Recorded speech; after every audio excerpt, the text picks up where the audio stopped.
toi, en fait, le personnage Sarkozy, il arrive comment précisément au pouvoir? Est-ce qu'il est l'aide de camp finalement de TF1, de Bouygues, l'aide de camp d'un ensemble de chefs d'entreprise qui sont désireux d'avoir une personnalité qui est complètement à leur service? Comment tu expliques l'arrivée d'un Sarkozy au pouvoir en France?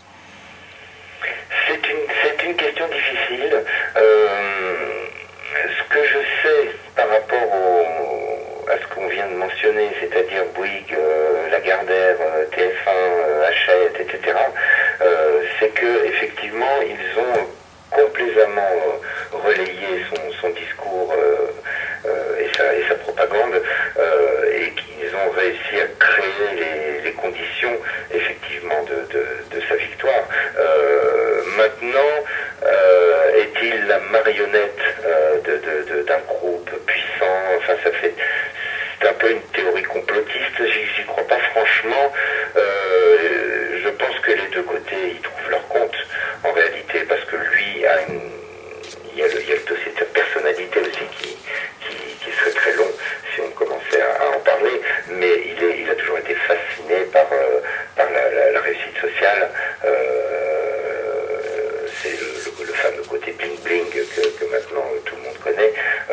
Donc il a des affinités naturelles avec les riches, pour le dire simplement. Et donc il recherche leur amitié parce que ça le flatte. Et donc se mettre à leur service, c'est dans sa psychologie, quoi.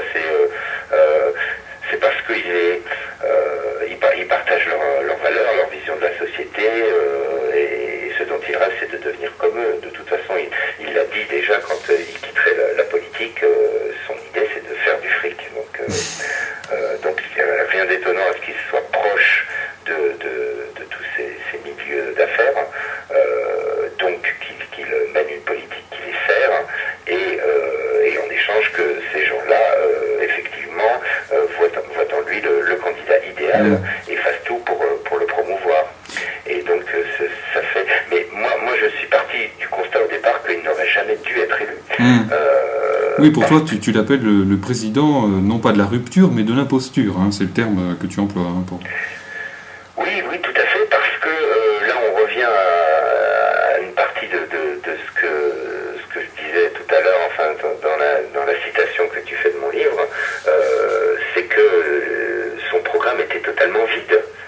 La seule chose qu'il avait en matière économique et sociale, c'était travailler plus pour gagner plus. Moi, je ne veux pas promettre qu'on gagne plus sans travailler plus.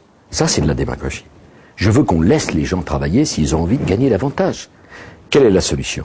Je propose un système qui est une véritable révolution économique. Aujourd'hui, tout est fait pour décourager les heures supplémentaires. Je veux exonérer de charges les heures supplémentaires et les exonérer d'impôts. Suivez-moi. Les heures supplémentaires exonérées de charges, ça va encourager l'entreprise à proposer aux salariés des heures supplémentaires. Les heures supplémentaires exonérées d'impôts sur le revenu, ça va encourager les sûr que ça ne marcherait pas. Aujourd'hui, on le dit. Mais au moment de la campagne, il y avait déjà un certain nombre de gens qui le disaient. Moi, je m'épournais, par exemple. Mais tout le monde le savait, que c'était complètement idiot et que c'était débile et que ça ne réglerait pas du tout les problèmes. Pourtant, il n'a pas été attaqué assez durement, il n'a pas été assez contré là-dessus.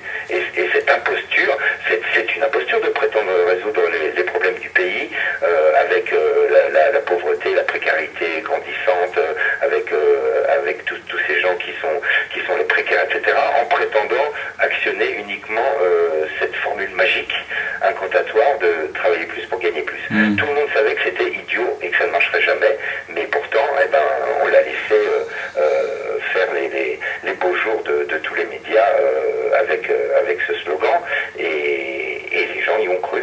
Les gens y ont cru, malheureusement, enfin suffisamment en tout cas, pour qu'ils puissent être élus. Donc c'est une imposture, effectivement. L'imposture est manifeste quand il prétendait incarner le président de tous les Français, parce qu'il n'a jamais été. Il a toujours été le président des Français de droite, parce que dès le départ,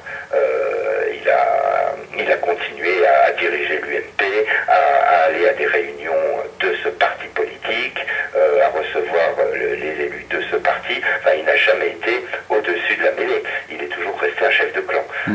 Donc ça n'a jamais été le président de tous les Français, ça n'a jamais été non plus le président du pouvoir d'achat, sauf le président du pouvoir d'achat des grandes fortunes.